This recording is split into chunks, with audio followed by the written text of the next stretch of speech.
In this video, I will explain how to create a drop-down choice list for AutoCAD and Civil 3D. I will use for this example a drop-down for the frame under drawing state.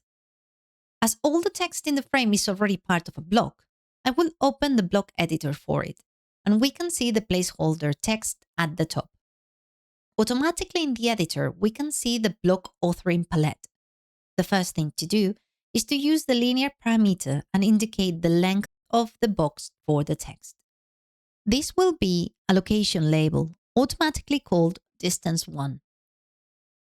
Now select the label and under Properties, change the Show Properties to No and the number of grips to 0. I will also rename it to Status Marker so I can later identify it. Now it's a location marker rather than a tag. The next thing is to add a Lookup parameter from the palette. Let's name it Status Lookup.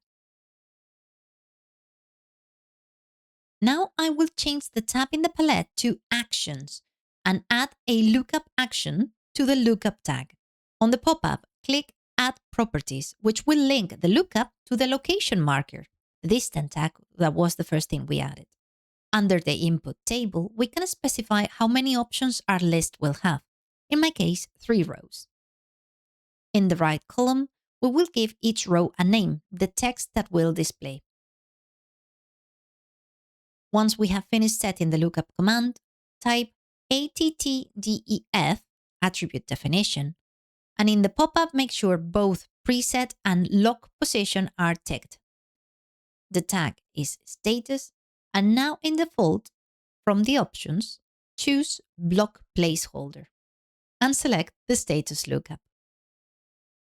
We can also modify the text settings as we need for our case.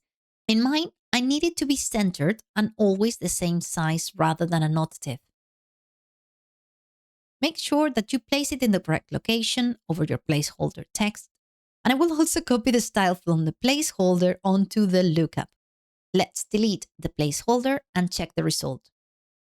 Close the block editor, save the changes, and now type ATTSINC, attribute synchronization, and select your block to update it. You can see how the block has updated to now show a drop-down list. Type regenerate, REA, to see it applied.